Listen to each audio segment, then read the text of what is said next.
Hi there and welcome to Vox Singing Academy's video podcast number 32. I don't know whether I did that right, but let's just go with that. It might have been 42 or 32 that I did. How you doing today, Em? Still alive. Fantastic. Yourself? Yes, it's great to have you back. We haven't done them for a little while, so it's really good. I'm excited. I'm pumped up. I really enjoy doing the podcasts here as well too.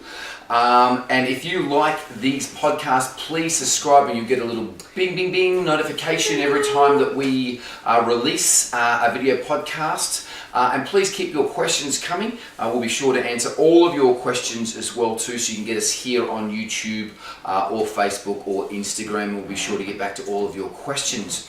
Today, Emily, our episode that we're going to be discussing here today is the top 5 tips for better singing for beginners. Yes. Okay, more so for starting off. So I get a lot of questions from beginners wanting to sing and different tips how to start them off. So we'll basically just get stuck straight into it. So I'll go with tip number 5 here. Yes. I'm going to grab my notes here. Number 5. And let's hope Chirag inserts some on top of that. Number 5, no he won't, because that's our job. But greetings to Chirag over there in India. Point number 5, I think it's a very, very important point with singing, is make sure that it's fun. Okay, yes. Enjoy what you're doing, because that's really why we do it. We love teaching, and especially yourself, and it really shows because you're exceptionally busy, our busiest teacher. Make sure that the song that you choose is fun, you enjoy it. It's a genre that you like, not that everyone else likes or that your mum wants you to do or that your friends are into. And make sure that the song is also in a comfortable key for your voice. So make sure it's not too high, because I know that we aspire to a lot of these sopranos and tenors that are singing very, very high. So just make sure you pick a song that's comfortable for your voice. I think that's number 5. For your voice to sing, yeah. And I would like to add here that it's important to not mix up the music that you like listening to and the music that you enjoy singing. Quick example, I really like listening to death metal. I never learned to growl, so I'm good at screaming, more black, so I enjoy listening to death metal more, but I enjoy singing black metal more. And I also enjoy singing jazz, because it kind of works better for my voice, So think about it this way. There are some people out there who might really like high singers, very agile singers like Ariana Grande, but they may have way more fun singing something entirely different. So just explore, don't be afraid to try different genres, because you never know what you might discover for yourself.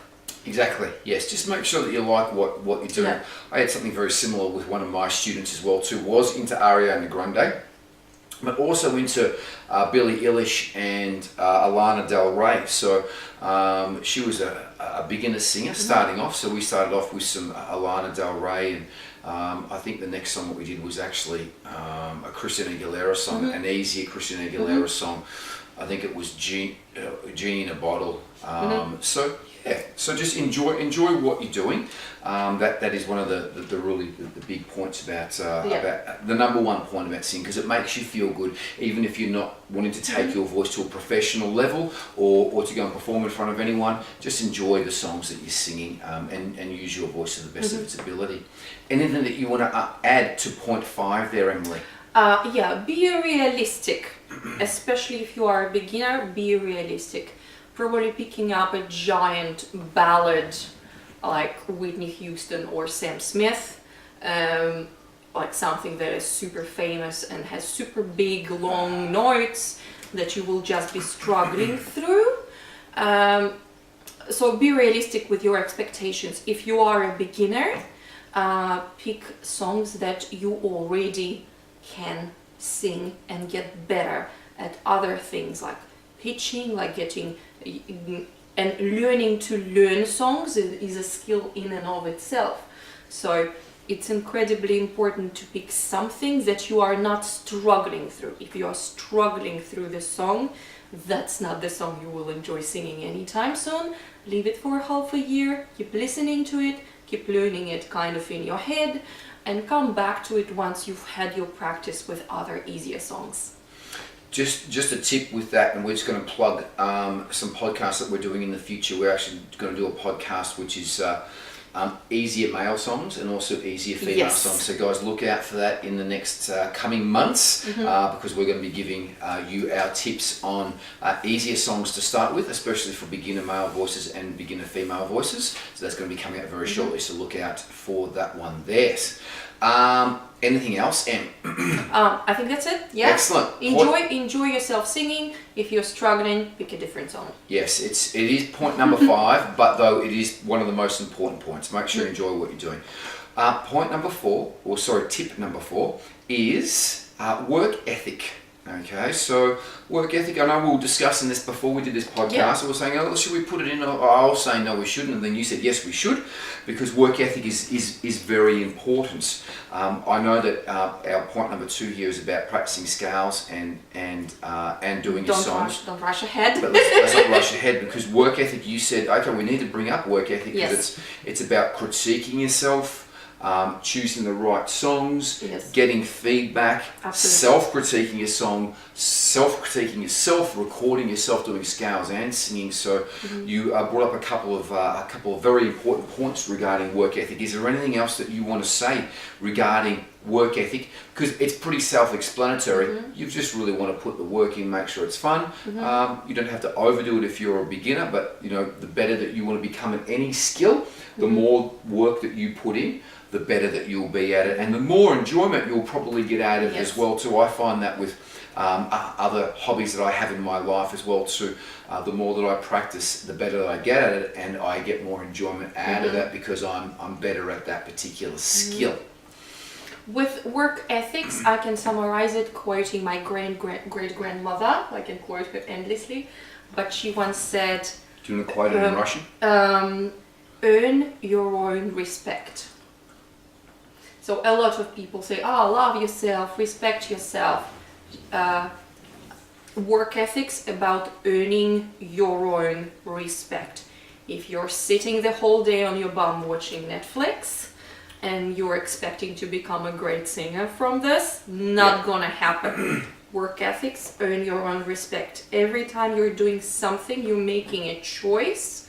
Do I want to work on something that's fun and productive? Or do I want to just waste my life doing nothing and moaning about not improving? I think the answer is pretty obvious there. Look, it's a big one that I see all the time. You know, discipline's a big one, and putting in the work if you want to progress. Again, this is for beginners. We want to make it fun, but you gotta have to practice a little bit. You really do, and the better the quality of the practice, the better it will be. But you know, again, the more successful people in whatever they're doing, you know, they've obviously put the work in. So you know, there have been lots of actors that have gone on to singing, and vice versa as well too. Russell Crowe did that. What's the girl from The Pretty Reckless? She was also a her name eludes me now. But she was an actor that went to singing. Selena Gomez played in Disney all the time. Britney Spears as well too, started off in Disney as well too. All these names are eluding me now. The guy from 30 Seconds to Mars, he's actually more famous for his acting than he hasn't done much with 30 Seconds to Mars. But you know, again, these people have put their efforts into these particular parts when they wanted to get more out of that particular part of their life or that skill. So Michael Jordan was the same. Michael Jordan went from basketball and he went to baseball as well too, and wasn't an amazing baseball player, but was very good. He still played in the major league, so he just went from one skill to the next. Anything else you want to mention about work ethic? No, I think we're done. Excellent, fantastic. Point number 3, this is very, very important, is learn your song 110% inside out, back to front, because this is going to help your presentation of the song. Now, I just want to bring up 3 points when you're learning a song. I have a lot of people ask me and bring in songs to classes, especially more so beginners, and they've just learnt the lyrics. And they've learnt it 110%, but the song's still not sounding that great. And I turn around and say, well, you know the lyrics 110%, why don't you know it? Why isn't it sounding that great? Now, because there are two other very important points that we want to do when we're learning songs. We also want to learn the melody. Yes. And we want to learn, this is not so important, but we want to learn the phrasing a little as well too. Phrasing is just the way that people say things or hold out notes or shorten notes for any particular point of time. So sometimes this is very important to do this, but learning the melody is the most important point about learning. Learning the lyrics is the most important point about learning a song, and then the melody as well too. So we want to learn those 3 points: learn the lyrics, learn the melody. Now, those of you who don't know what melody is, if you're a beginner, I'll just use Let It Be for instance. So Let It Be is, when I find myself in times of trouble, Mother Mary comes to me. That's the lyric to the song, but the melody is na na na na na na na na na na na na na na na na na. So that's the melody. So me going to the different notes when I'm singing. So make sure we really focus on learning the melody as well too. And that is an absolutely fantastic way to learn the melody, is to na na na to the song beforehand. Figuring out where the notes go up, where they go down. Yes, it's very important. And this is also, we'll just reverse engineer more, this is also how a lot of singers write songs as well too. So that's how you come up with the chords, and then you would na na na, a great melody, and then you put lyrics on it in the end. So they're basically they're the two main points, but also phrasing sometimes, especially if we're holding out long sustained notes, or the song is very quick. When I was younger, so much younger than today. So we want to sing like that. We don't want to go, when I was younger, so much younger than today, because we have to really make pace or go fast to make it to the end of the line if we're doing it in the same time signature as the Beatles. So you're talking right now about the rhythm of the song, rhythm. So melody is na na na na na na na na na na na na na na, right? Kind of similar to what you just sang, the piece of Beatles. But the melody, the notes are right, but they are not in the right rhythm. Na na na na na na na na na. So durations of the notes are important too. This is the rhythm of the song. And another good way to think about, you also mentioned the very important thing there, phrasing. Another good way to think about what a musical phrase is, it's basically breath to breath. Take a breath. When I find myself in times of trouble. Next phrase. Mother Mary comes to me. Next phrase. There we go. And some musical phrases will be long, others will be short. Very often the song is chopped up right in the middle of the lyric, and a lot of musicians love doing it, not taking a breath in the beginning of the line when the lyrics are printed out, but carrying over the same breath into the next line and breathing in somewhere in the middle. It adds a certain motion to the melody. I was working on Dance With Somebody during the week, and also an Amy Winehouse song as well too, Valerie, where it's very much punched in, and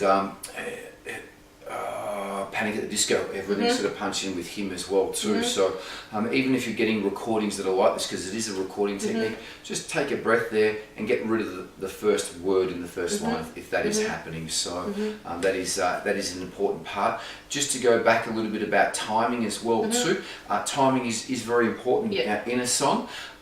Most songs out there, not all songs, but most songs will have some sort of drum or rhythm happening to the song. So what you basically want to do is being a beginner, I would recommend starting with songs that have some sort of beat, and just, I call it groove, sway, or dance to the song. Just moving a little bit, kind of bouncing a bit. When I find myself in times of trouble, Mother Mary comes to me, speaking a word to wisdom, let it be. So I was just swaying to the beat of the song there. to keep time. I wasn't doing it to look cool. I'm doing it to keep time of the song, so I'm keeping in time. So that's a very important one. So just swaying to the beat, or tapping your foot, or tapping your hand to the side of your leg, or whatever it is. But that is an important point as well too when learning a song. It just gives your brain this unconscious input that you don't have to keep track of, you don't have to count to it. Yep. Your body wants to move to the song if you like it. Yep. And usually most people can at least bounce a little bit to the rhythm without paying attention to it. Yeah. So this is something that you already can do, and it can help you improve. Yeah, big time. Yeah, just swaying. I always say in my classes, let's just groove to the song, or sway to the song. I don't like to use dancing with a lot of my guys, because a lot of my guys go, oh, down, I don't want to dance, I can't dance. So that's really what you're doing, really, is you are sort of dancing to the song. So any other points you want to talk about? We're going to point 3, which is learning your song 110% inside out, back to front. Reason being is because if you know your song 110% inside out, back to front, your presentation and your singing and your confidence is going to be a hell of a lot better. Yeah. A hell of a lot better. So we always say when we're training up all of our teachers, we don't want to learn songs 100%. At Vox Singing Academy, we want to learn 110%. And especially for beginners at our student concerts, because, pardon me, when you get to the venue, you always knock off another 5% from your confidence. When you get up on stage, you knock off another 10% from your confidence. So at least we're 95% confident when we get up on stage. And then you have a brain fart on stage and you forget the line. And if you didn't learn the song line by line, you won't be able to recover and start from the next point, from the next phrase. Exactly. So I just would like to summarize this, what we just talked about, learning the song, right? So what includes? It's learning the melody, how the melody goes up and down, learning the rhythm of it, how long each note is, learning the lyrics, and learning the phrasing, breath to breath. So these 4 components of learning a song, this is when you know it 100%. And then you come into class and practice the technique of it with a teacher, or practice it at home by yourself. Knowing these 4 things in your song will just take you through the roof. Give it a try. I'm going to insert something else in there. I do have a 5-minute singer Ask Vox Singing Academy clip. You can get that on our other YouTube channel. And it is how to remember lyrics. So I want to insert something very quickly, how to learn lyrics. I think the best way to learn lyrics, pardon me, is to, my lunch is coming up, is to write the lyrics out. So listen to the person, actually physically write it. When you write it out, it goes in quicker, I guarantee that. And then what you want to do is have the lyrics there in front of you, okay? Sing it through, so sing the first verse through with them, okay? Turn it off, sing the first verse through a cappella looking at the lyrics, then put the lyrics down and try to sing it through. Now I guarantee after you do that 3 times, you pretty much only got the first verse down. Repeat the same formula again and put the first verse and the first or the second verse or the first chorus, whatever it is that you're doing. We're saying the Beatles song here goes from a verse to a chorus, and I repeat the same process. So I would get the lyrics, I would sing the first verse, first chorus with Paul from the Beatles.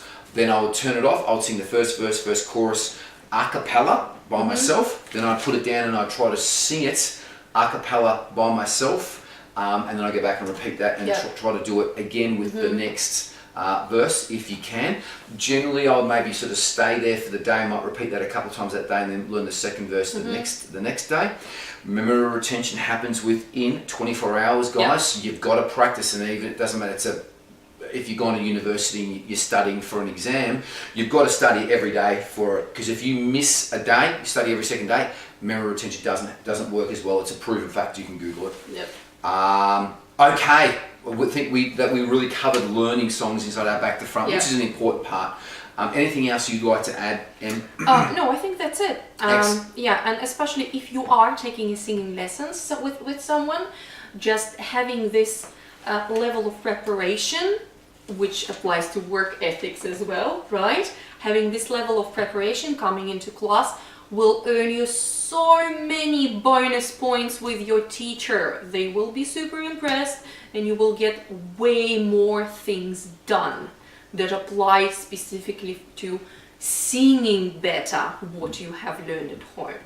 Well, it's a big thing with us, again, with all the teachers here, you know, preparation. We tell the students what to practice during the week and then what to bring back next week, and you know, we're result driven and expecting, and I'm expecting the song to be improved and to be worked on and to come back and to learn songs and to bring lyrics in and to have their phones ready. So you know, I have a saying, if you don't bring your lyrics in or you're not prepared, I can't do my best work. So it is very important to be prepared with that. Let's move to point 2 here. Practice your songs and scales. Okay, so practice is a very big important point. We spoke about work ethic, but this is more so just getting down and practicing the song, going through your scales. Make sure that you warm up your voice. It's very important to warm your voice up and do some skills and scales. Now, scales are exactly like if you were playing soccer, for instance. You would go to soccer practice during the week and learn how to dribble and kick and move the ball and whatever it is, so that you can go and do it really well in the game underneath a pressure situation. And it's the same as when we sing as well too. We learn those different skills and then we apply that into the song. We also do it for duty of care as well too. We want to make sure that you're singing for the rest of your life, not just a short period. So it's very important to warm your voice up. Remember, you're like an athlete, your voice is a muscle and you can damage it and hurt it and develop different vocal disorders from not taking care of your voice. They're very publicised with a lot of the famous singers. We've got numerous YouTube clips on vocal disorders if you want to check that out as well too. But practicing is very, very important. It's I can't recommend. Yeah, so specifically dedicated to your vocal practice now, not learning the material, but specifically training up your voice, your brain, your mouth, your breathing, coordinating your whole singing apparatus. So practicing this will make it some subconscious, different elements like singing falsetto or singing trills. So doing your trills over and over, doing your practicing getting to high notes from lower notes like sirens. We really love doing sirens here, cries, and so on. So practicing those different elements and getting them under your skin, so you don't have to think about, oh, how do I get to this high note? You will, because you have done it 200 times before. Yep. Yeah. Look, practice makes perfect. I was looking on YouTube last night, and it just come under my whatever suggestion of what you might like, and it was the Rolling Stones, and it was Keith Richards and Mick Jagger backstage in the in their change room, because you could see their wardrobe in the background, and don't quote me, I'm pretty sure it was Brown Sugar, and Keith Richards was doing the high harmonies, and he was up straight playing guitar. But I kid you not, guys, you can Google it. Mick Jagger was like this. He was like this in his seat.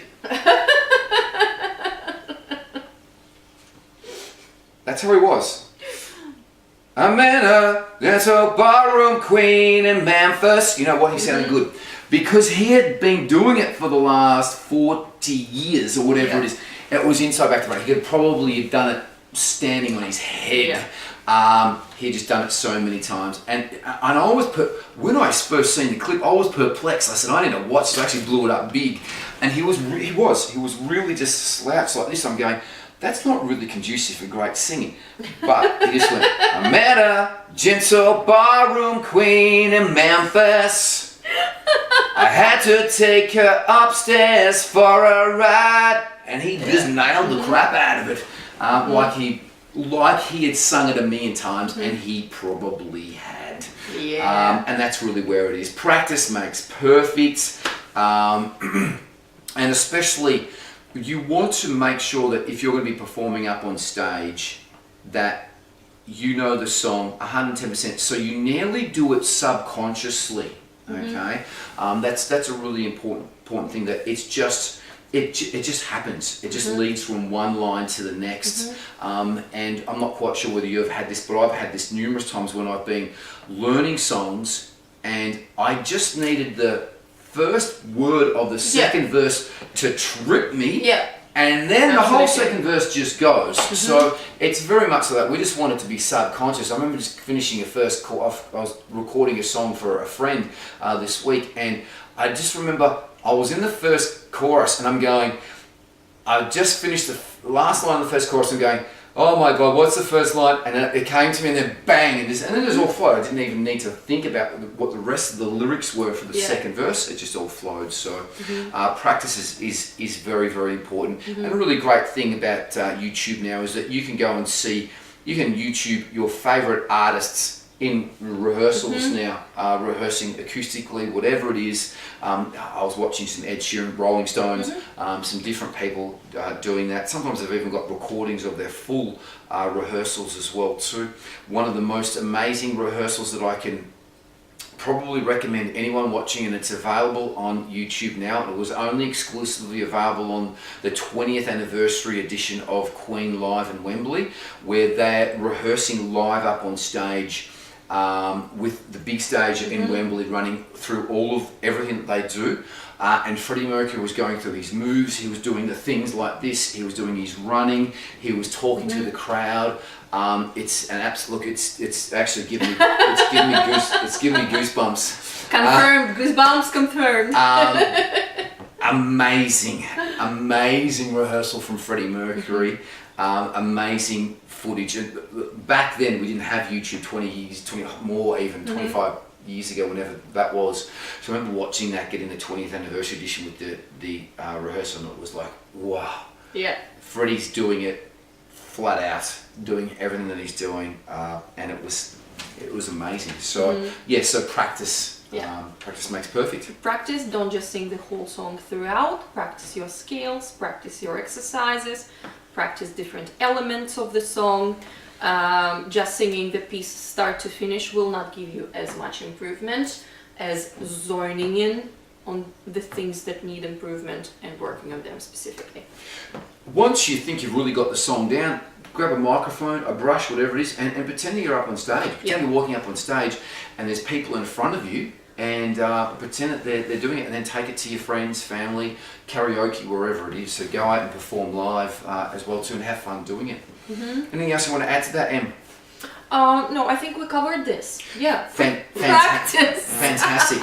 Now, number one tip, the better singing for beginners is make sure that you're always singing in pitch. It's very, very important. Yes.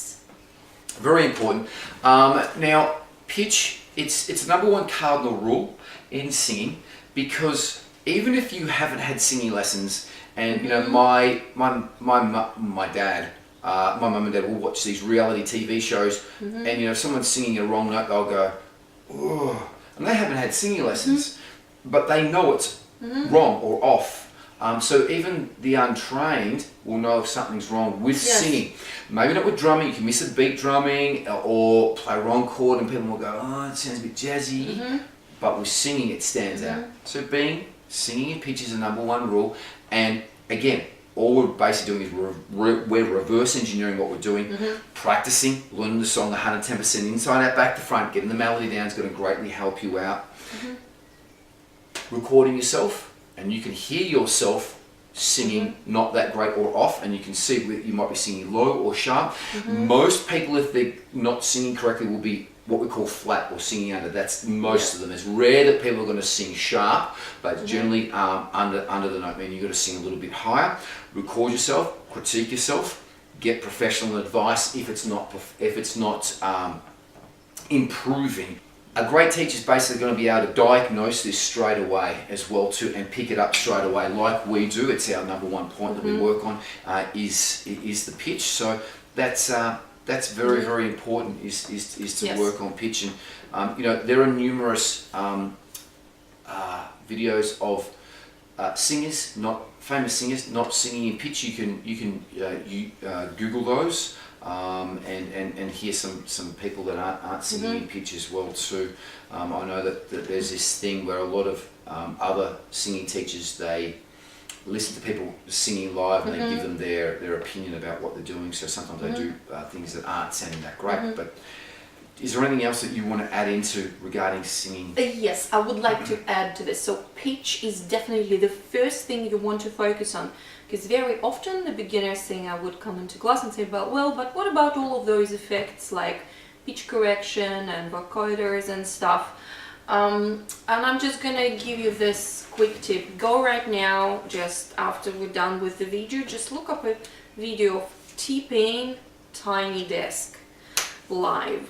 T-Pain Tiny Desk live. T-Pain is famous for basically singing everything with pitch shift.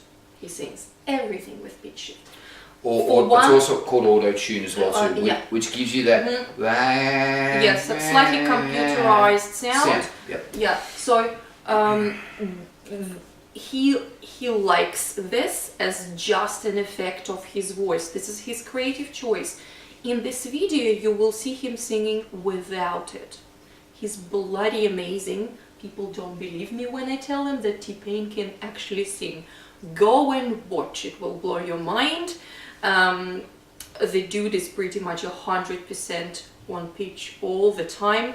And it's an example of somebody who is absolutely exclusively releases all of his official records with autotune. So if this doesn't change your mind about necessity of improving your pitching, I don't know what will. Not so much improving your pitching might be already good, but just it is the number one rule that we're always looking out for. So we want to make sure that the pitch is always good. I find that with a lot of beginners as well too, they seem to pick songs that are very high that they struggle to get to the pitch without correct technique, like crying or correct support or correct mouth placements. So also just watch that as a beginner as well to possibly pick a lower song. I had a student come in and he was doing Drops of Jupiter by Train, and I found a lower version that was a complete tone lower by an acoustic band, and the name eludes me. Voice Avenue. Yes, that's it. It's Voice Avenue, and it actually sounds better. I actually preferred that than the Train version, because the guy from Train sounds like his voice is straining on the recording, but this guy from Voice Avenue, he sounds fantastic, really good, and I really love it. So I can't recommend that more. And then my student was singing along with him in the lower key, which is a complete tone lower, and then we got an instrumental version that was a tone lower as well too. Song sounds fantastic. And at the moment, Voice Avenue have about 370, I think this morning there were 370 videos on their YouTube channel. So I'm pretty sure you will be able to find any song to your liking, stripped down to an acoustic level. Very often they sing it semitone or full tone lower than the original singer. And you can so if you like high singers, try looking up Voice Avenue. Most of their popular videos have about 7 million videos and 7 million views, yes, and they are touring now. And they 7 million videos. Yes, but 370 videos is very impressive. Like completely produced music videos, acoustic, sung live, beautiful. So this is another example of brilliant work ethics. They dedicated their time and they are very consistent with releasing a new acoustic cover video on a very regular basis. And now they are touring and doing VIP signings and whatnot.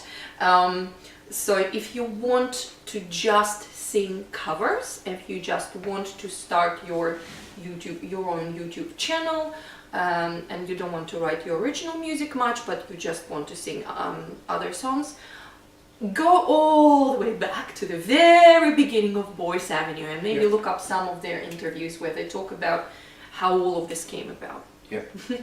And not only that as well too, they get paid very, very handsomely from YouTube as well too. They could probably retire from what they're making from their YouTube endorsements at the moment already. I know that they're... And none of it happened in a day, you know. No, exactly. But I definitely know that they're making, 4 to 5 figures from endorsements, undoubtedly. So yes, there is a lot of money to be made on YouTube if you're a huge YouTuber. All right, Em. Okay. Anything else that you want to add regarding pitch?